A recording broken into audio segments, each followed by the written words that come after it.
saddex diyaaradood oo wada ciidamo badan iyo weliba hub ayaa maanta gaaray degmada Buur-Hakaba ee gobolkaasi Bay. Saddexdan diyaaradood ayaa saacado isxigay gaaray Buur-Hakaba ayaa waday ciidamo isugu jira saddex nooc oo ay ka mid yihiin macuusleyda oo qaab qabiil ahaan loo soo xulay kuwaasoo ay ku ururinayeen xubnaha ka soo jeeda madaxweynaha Koonfur Galbeed Cabdicasiis Laftagaraan.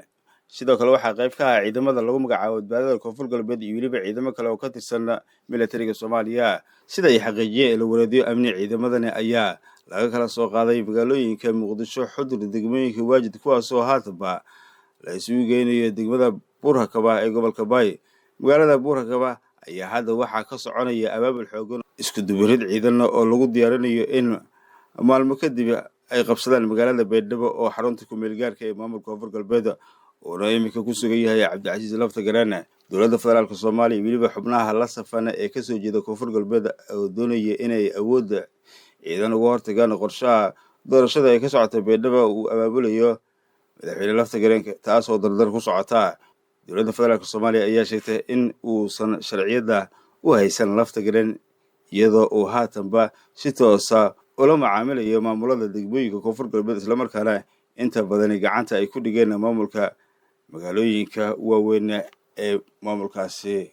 ciidamada hay'adda Suudaanka iyo nabad sugidda qaranka ee NISA oo kaashanaysa saaxiibada caalamka ayaa howlgallo qorsheysan ku dilay horjoogayaal isugu jira Al-Shabaab iyo argagixisada caalamiga ah. horjoogayaashani naftooda haligiyaasha ay kooxda sida ay shaacisay hay'adda NISA. howlgalladani ayaa ciidamada ay ka fuliyeen degmada Jilib ee gobolka Shabeellada Dhexe iyo weliba deegaanada Ugunji ee gobolka Shabeellada Hoose.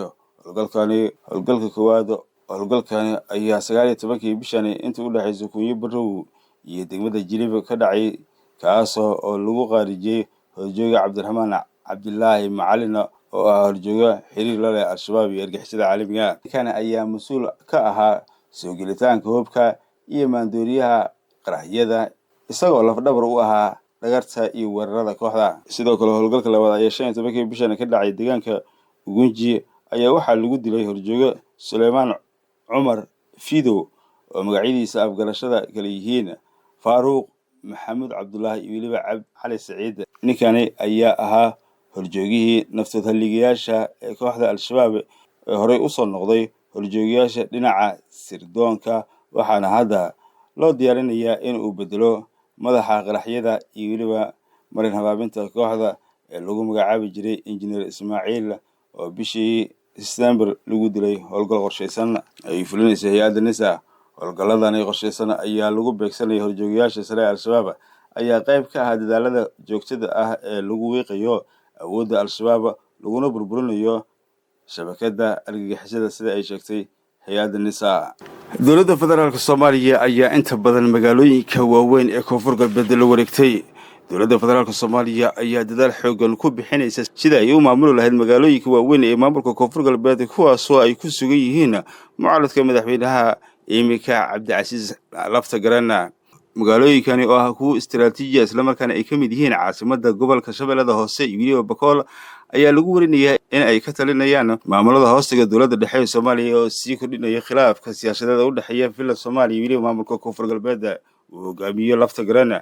magaalooyinka kale ee Baraawe, Marka, Afgooye, Waajid, Xudur, Buur-Hakaba, Qaansadheer iyo weliba Diinsoor oo ku kala yaala gobolada Bay, Bakool iyo weliba Shabeellada Hoose ayaa la sheegaya in hadda ay gacanta ku hayaan mas'uuliyiin iyo weliba maamul taageersan dowladda federaalka Soomaaliya. tallaabadan ayaa loo arkaa mid muujinaysa loolanka siyaasadeed ee xooggan kaasoo u dhexeeya dowladda dhexe iyo weliba maamulka Koonfur Galbeed uu hogaamiyo Laftagaraan xilli uu muran ka taagan yahay arrimaha doorashooyinka iyo hogaaminta maamulka Koonfur Galbeed. wasiirka dekedda iyo weliba gaadiidka badda Cabdiqaadir Maxamed Nuur ayaa qoraal uu soo dhigay bartiisa Facebook waxa uu ku sheegay in madaxweyne Laftagaraan uu haatanba ka talinaya magaalada Baydhabo oo kaliya. wasiirka ayaa qoraalkiisa ku sheegay hal degmo oo kaliya inuu imika gacanta ku hayo Laftagaraan oo ah magaalada Baydhabo. dhanka kale wasiirka arrimaha dibadda ee Soomaaliya ayaa toddobaadkan maamul cusub u soo magacaabay Bakool iyo weliba magaalooyinka Xudur iyo weliba Waajid. tallaabadaasi ayaa sii xoojinaysa loolanka maamulka ee ka taagan degmooyinka Koonfur Galbeed. arrintani ayaa keentay in wasaaradda arrimaha gudaha Koonfur Galbeed iyaduna ay dhankeeda maamulo cusub u magacaawdo qaar ka mid ah degmooyinka, taasoo muujinaysa ismaamul sheegasho iyo weliba khilaaf sii xoogaysanaya. koonfur galbeed ayaa haataba waxaa ka jirta xaalad siyaasadeed oo cakiran ayaa waxaa hadda deegaanada ka maqan gacanta ku haya maamulkaasi ay ku sugan yihiin wasiiro weliba mas-uuliyiin ka tirsan dowladda dhexe ee Soomaaliya kuwaasoo la sheegayo in ay wadaan abaabul iyo ciidan ay ugu diyaargaroobayaan. wararkan ayaa intaasi kusii daraya in abaabulkani uu salka ku hayo qorshaha la doonayo in lagu balaariyo saameynta dowladda federaalka ee deegaanada hoostaga maamulka koonfur galbeed. arrintan ay sii murjin karta xaaladda siyaasadeed ee ka taagan maamulkaasi. dhanka kale guddiga doorashooyinka ee koonfur galbeed ayaa shaaciyay jadwalka soo xulista xildhibaanada maamulka koonfur galbeed. guddiga doorashooyinka uu dhowaan u magacaabay madaxweynaha dowladda koonfur galbeed Cabdicasiis Laftagareen ayaa maanta soo saaray jadwalka soo xulista xildhibaanada iyo weliba doorashooyinka guddoonka golaha wakiilada maamulkaasi. guddigan ayaa shaaciyay in maalinta sabtida ah ee taariikhdu ay tahay 28 bisha Maarso la gudageli doono soo xulista iyo isdiiwaangelinta golaha wakiilada dowladda koonfur galbeed. magacaabistani kadib guddigan ayaa gudagelaya howlaha shaqo ee loo idmaday iyaga oo kulamo kala duwan la qaadanaya qaybaha kala duwan ee bulshada sida odayaasha dhaqanka, ururada bulshada rayidka iyo weliba laamaha amniga.